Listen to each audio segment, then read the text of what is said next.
Now, you became friends with some of the most renowned songwriters, including Hal David and Jimmy Webb and Paul Williams. And I believe you composed a song with Paul Williams. So my question is, why didn't you do more of that over the years? Because you are a very gifted songwriter and you do like pop music. Harvey, you've been doing your homework, man. Yes, I did. You've been doing your homework. This is the part that makes me adore you. You spent 9 years making your dream come true, but it wasn't easy. I read that when 9/11 happened, you had a few setbacks in terms of support from the major studios. Oh, you have done your homework. You have done your homework, and therefore I will answer you fully and truthfully. Here is the big question, and I've thought about this a lot, and I'm going to give you my opinion, but first I want to know from you. Looking back, both financially and artistically, was your mother correct to stop you from joining Motown? So she had nobody had an idea, unless there was some kind of a psychic or something, or prophet, that what was going to happen in the future with Barry and Motown. Barry was just the one that was the anointed one. I have to use the word anointed to be who he is, because he worked hard. He was a workaholic and he was a drill master. Your songs, and especially the lyrics, are not only moving, I think they're actually therapeutic, because you tap into emotions that we can all relate to and you make us feel better.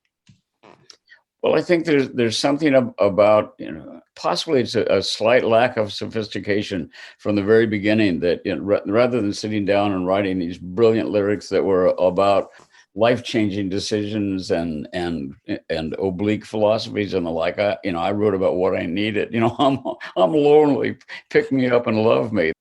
I think early fame is a poison, an absolute poison that most people underestimate.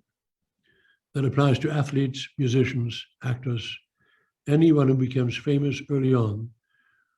I would suggest you see a therapist. I'm serious about that, because the pitfalls you will encounter with early success are sometimes mind-blowing. They really are, and they take the fundament out from under you. When I read your book, and I read very carefully about what your brother, who was really very mean-spirited to say these things to you, you were determined to prove that you were going to be a somebody. And in a strange kind of a way, he was a bully, but he motivated you to be so determined to succeed. In a way, we have to thank him. Wow. I never looked at it quite that way. I had to chuckle because a lot of people don't know that you were on the last Perry Como show, the last Gary Moore show, and the last Ed Sullivan show. And you son of a gun, where did you get that? Oh, I know it, because some people think, oh my God, he's the kiss of death. But how did you manage to do that? I think you gave off a vibe that basically said, I have everything I need at home. And you were able to be attractive and fun without trying to be enticing or seductive. You knew how to draw that line. And it's a very commendable quality in someone's personality, especially in that milieu, I think. Well, that is so nice of you to say. And when I stop and think about it now, you're right. That seductive come hither thing, I did only on film, and I didn't do it in person. That's, my goodness, you're the first person that pointed that out. Thank you. Now I know where some of it came from. Very interesting. Well, I want to ask you about something that moved me very, very deeply, Florence. In June 2016, you and the group performed in Florida just a few days after the Orlando nightclub shooting. And before singing Aquarius, you said, and I'm quoting you here, "We will not be terrorized. We know what's happening in the world, but this is a song about good health, love, peace, and happiness. We still believe in those things today." That must have been such a powerful moment for you, Florence. Harvey, it was, and today it still is. I can't help but get emotional. With what's going on in the world today, people are frightened. People are terrorized, but we must know that this too shall pass. I do believe that there's hope for the future. I'm wondering why there's never been a Broadway show or a movie about the two of you. Don't you think your life together would make an amazing story? Yeah. Well, we've had a lot of interesting experiences in our lives, and who knows? Again, it ain't over till it's over, right? Right. You know, a number of people have asked us over the years how we've managed to stay together for over 50 years, and we have to be totally honest with them and let them know that that we truly thank the Lord for the strength of our relationship. And so when we're talking to people about, they may come and talk to us about a problem or what have you, we try to share with them how we work through our challenges. I actually think that the Lord gave you those voices so that you could convey healing and love to everyone else. Oh, that's lovely. Thank you. Thanks for that. That's very, that is a beautiful thing to say. Yes. It's how I feel when I listen to your music and when I see you, even now. I mean, I was a child actor. I was never a child star, or we'd be having this conversation in rehab. So your sense of comedy came from your mom and her side of the family. Yeah, basically, yes. And that's Although I have recently found my birth mother, and who's now gone, but my bio family says that she was hysterically funny, and I mean, she had to be. They sent me a photo of her gravestone, which says, it has her name, and it says, "Thin at last." Oh, now, as I said in my introduction, you've written jokes for the biggest comics. Obviously, the jokes you write have to reflect the personality of the star you're writing for, and they're also unique. I mean, Billy Crystal's humor is nothing like Bette Midler's. How did you manage to become such a chameleon in your writing style? I compare it to Bob Mackie designing a dress. He would not put Cher in the same dress as he would put Lizzo. Well, I think you have really great instincts, that you knew that playing another dumb blonde is going to make you invisible and forgettable. And you inserted your own intelligence, and it was captivating. I mean, everybody fell in love with you because you were beautiful and smart and funny. And girls, I had such a response from girls and women, and they just were like, oh yeah, I can be that. I can, be my attractive self, and still people will respect me, and I can have control. And young girls I got a lot of great fan mail from women. I want to quote something that you wrote in your journal at the age of 18. You said, "I have made my choice and am closing the door on an easy, good, normal, happy life. The road in front of me is only one of pain, nervous breakdowns, emptiness, and hollow success." So looking back, I would say that your life turned out way better than you predicted, don't you think? Well, I was only 18 and a little pretentious, it sounds like to me now. I never thought that I would ever find a person like Jill. And after Natalie passed away and died, I didn't know. I just had no idea what was going to happen to me. And fortunately, Jill came into my life, and it's been wonderful 32 years. Now, Unjoo, I understand that you showed the movie to Helen before it premiered at the Toronto Film Festival in 2019. Can you take us back to that day and tell us what it was like to watch this film with Helen Reddy?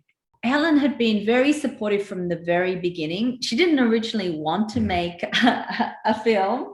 And you can understand why, because we all know that Helen, I think that a film meant that it couldn't encompass everything that Helen thinks is important for her. Well, and even though she was a very public figure, she was a very private person. Yes. And then all of a sudden I realized I'm sitting in the theater, the lights go down, and there is the real Helen Reddy sitting in front of me, and she's about to watch a movie through my eyes. Well, I love what you wrote about the satisfaction of finally being famous when Little House on the Prairie really took off. You said, In my hometown, recognition was vindication for all those years of feeling unpopular, rejected by my peers, and misunderstood. It's really true that success is the best revenge, isn't it?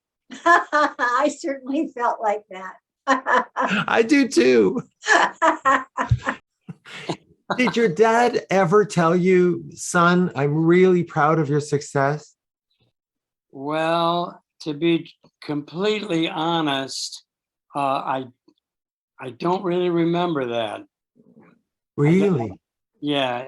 I mean, you know, it's hard to explain, but the way my dad was, a lot of times my success threatened him. It really did, you know. He didn't want this competition. You know, and I had a variety of techniques in those days for maintaining that level of confidence. You used humor. Pardon? You used humor. Always. I know. From the minute did you? No, but I knew on talk shows watching you that you used humor to cover up feeling insecure. You have wisdom worthy of the bench, sir. Well, Jerry, I want you to just listen to some of these memorable moments in your life that you wrote about in the book. As a young man, you went to the racetrack with Desi Arnaz and Fernando Lamas. You shot an episode of Love American Style that Sid Caesar completely rewrote on the day of filming, and you brought the show in on time. You got to watch Rock Hudson do his needlepoint on the set. Gina Lola Brigida gave you a tour of her home.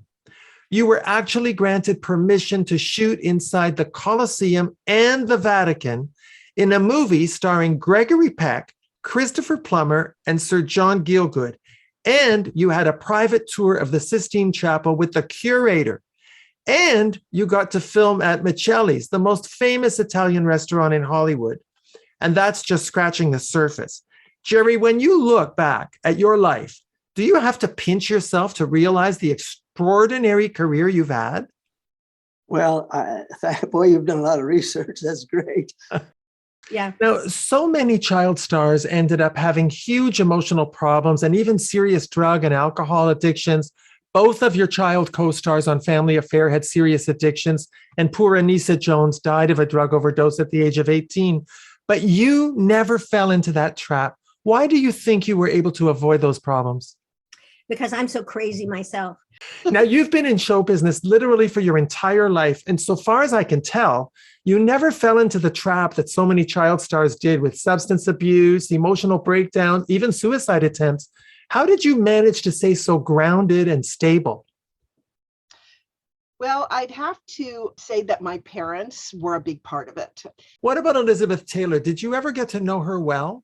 Yeah. Well, through AIDS. After Rock Hudson, she committed herself to AIDS fundraising and to being the basic spokesperson. And without her in this country and Princess Diana in the UK, there would be no AIDS fundraising operation. Because I used to joke with her, anybody would take her call. I mean, even the Pope would take her call, if only to discuss jewelry. Because the Pope has a lot of it, and so does she. Now, when I was doing my research for this interview, I read that you refused to write material for Barbra Streisand because she wouldn't pay you enough. Is that true? No, I wrote for her for free, and then when she wanted to hire me, she made a very low ball offer, and I said no, and I jokingly said, "Sell a lamp," because she was selling off furniture from her house because she was building a new house. So, Jerry, let's talk about Shogun, which is widely considered to be the greatest miniseries of all time. It won 3 Emmys, a Golden Globe, a Directors Guild of America Award, and a Peabody Award for Cultural Advancement. The logistics were mind-boggling. 5 episodes, 1,062 scenes, including sea battles, earthquakes, and ninja attacks. Out of a crew of 150 people, only 30 spoke English, so you had to work through interpreters. And some of the conditions you had to live through in Japan were incredibly primitive. You described the filming as arduous, frustrating, and complicated. Jerry, was there ever a moment when you felt like throwing in the towel and quitting? Absolutely. After the first 4 weeks, I was pretty exhausted. So how much of Olivia Walton is there in the real Michael Learned? A lot, I think. Well, I want you to know that as a young gay man in the 70s, your song Be Somebody really resonated with me and a whole lot of other men in my situation who felt very marginalized. And I'm just so glad I get to thank you. Oh, you're so welcome. It as the long shadow of my career gets longer, I more deeply appreciate the service that my songs have been to people who found clarity through the songs. Now, of course, you've been asked many times what you thought of Michael Landon. He was the star, a frequent director, writer, and executive producer of the show, and you said he was a workaholic. But you also described him as moody and not supportive of you when you wanted a raise. I was really shocked to learn that there was a great deal of tension between you because the two of you never let it show on TV for all those years. Karen, that's actually quite amazing. You know, Harvey, that was before we had heard the words sexual harassment. Well, something really fundamentally sound must have happened in the way you were raised, because your reputation in this industry is that you have consistently been a consummate professional. You have no ego. You're incredibly kind to people. Something worked right. All those things that you mentioned describe my folks, both of them. Professional, virtually no ego, and very kind to everybody. Not always kind to each other, but marriage is rough. But they loved each other till the day they died, as you saw by watching the documentary. What do you think is the most misunderstood thing about Burt Reynolds? Because he often said that he felt the industry and the public did not understand him. I think that he was so incredibly bright about the industry, and he was so funny and glib, and I think that people didn't take him seriously enough, because Bert's kind of no wonder he's iconic, because not many people can be funny and also be dangerous. You know, Loni, when Cher's ex-husband, Sonny Bono, died, she said that if she'd known he was going to die, she would have had one last conversation with him to make sure he knew how she really felt about him. Did you ever feel that way after Burt died? Yes. So yeah, I wish I had a last conversation with him, because he was pretty down at the end.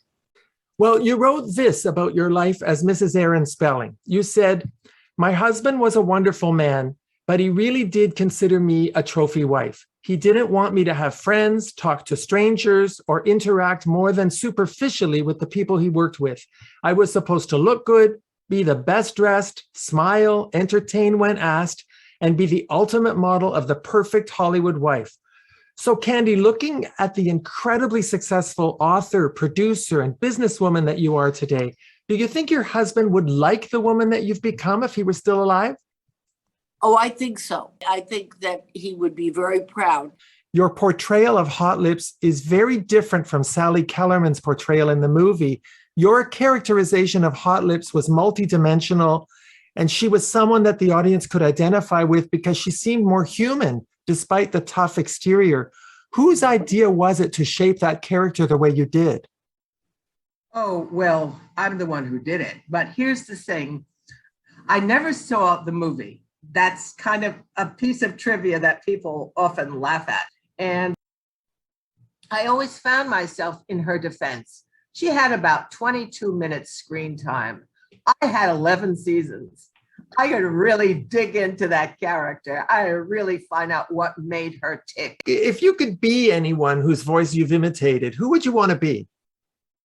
Cary Grant. I wonder why. Yeah. He was about the best, wasn't he? Cary Grant. Wow. Well, the thing about you is that you make us feel like they're all still here. I mean, you're just channeling these people. Yeah. I remember at the Frank Sinatra tribute at Caesar's Palace, and Cary Grant was in the audience. And I came up to him with my microphone and I said, "Oh, good heavens, are you Cary Grant? I don't believe it."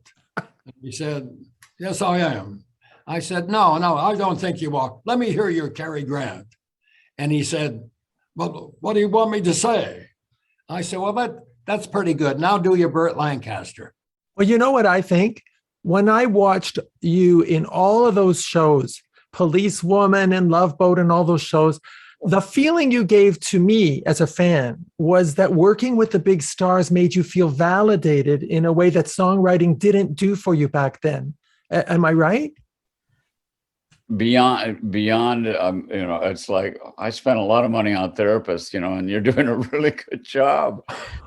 It wasn't about being a star. It wasn't about being, it was just, as you said, it validated. You were a member of the club. I was, yeah, exactly. At least I thought I was. And yet, here's the interesting thing for me. You felt finally that you had arrived, or you were a member of the club with all these VIPs, but your fans resonated with you because you were on the outside looking in. And that's how we all felt. Yeah. You know what? I don't remember what I paid my last therapist, but do you mind if I send you a check? Now, you wrote something very profound about what it's like to be in show business. This really moved me, Donna. You said, "I have tried over the years to be a realist about show business disappointments. It's a business that is built on daily rejections and insecurity. You have to learn to just let it go, walk away, and look forward to the next opportunity, like walking away from a bad audition." Donna, is that the advice you give to young people hoping to pursue a career in show business? Yes. Harvey, you have my number. Anytime. It is maybe the best interview I ever had in the last 15 years of my life. Because you actually said stuff that I always have in my heart, but it's hard to say because you're not the person who should say it. I'm doing this for that reason. I'm doing this for this and that. And you just nailed every single one of them. And it really made me feel so special. And sometimes we all need it. Thank you. You're just great. You're just a great interviewer and a lovely man. That is so kind, Harvey. Thank you. It's been a pleasure talking to you. It really has. This was a delightful interview. You're so well prepared. I love that. Thank you, Harvey. What a lovely interview. Thank you so much for inviting me on your show because you are a really good interviewer. You certainly did your homework and you made me feel good about myself. Thank you. Harvey, I must say that I appreciate the interview. You were very good. You were very sensitive. You were insightful. And you asked damn good questions. And you obviously have done your homework. I really appreciate it. I love doing interviews with you because you come so prepared. And, the rumor is getting out, Paul Williams, who you've had on your show is my surrogate uncle, Uncle Paulie, and you had him on your show. It was so wonderful talking to Paul because everybody I talk to who's done your show, the takeaway is always the same, is there is nobody more prepared and more well-read and kind. And you have no idea what you have going on here with your show. And I wanted to take a minute. You always shed light on us. You are a true artist, a true sweetheart, and an incredible human being. And thank you for being who you are, which makes doing this so much fun. This is a great interview. I loved being here. And anybody else that's watching, thank you for watching. And anybody that's considering being a guest, here's my testimonial. Come on Harvey show. This is an amazing experience. Harvey, thank you so much. I only have one more question, Paul. Do you really get, deep down inside, do you really get how incredibly gifted and beloved you are for writing songs that validate people's feelings? Yes. I feel, I could cry. That's an intensely, that's a blessing. And that kindness of reaching forward and offering this kind of reassuring, we are with you love that I've been given through the years is just, it's it's remarkable, Harvey, and you're a classic representative of that kindness. We will stay friends. You are an exceptional man, and it's an honor to talk to you. Well, RJ, you've always said that the mark of a gentleman is how he treats people he doesn't have to be nice to. I have to tell you that spending this time with you, sir, has truly been a highlight of my life because you are such a gentleman and such a great talent. Thank you so much for giving me this interview. I want to tell you, this has been one of the highlights of my career. I've had a wonderful interview with you. As a matter of fact, I would say it's the best. Thanks for watching. Be sure to check out all the great interviews on the Harvey Brownstone Interviews YouTube channel. Don't forget to subscribe and ring the bell to be notified when new videos are posted.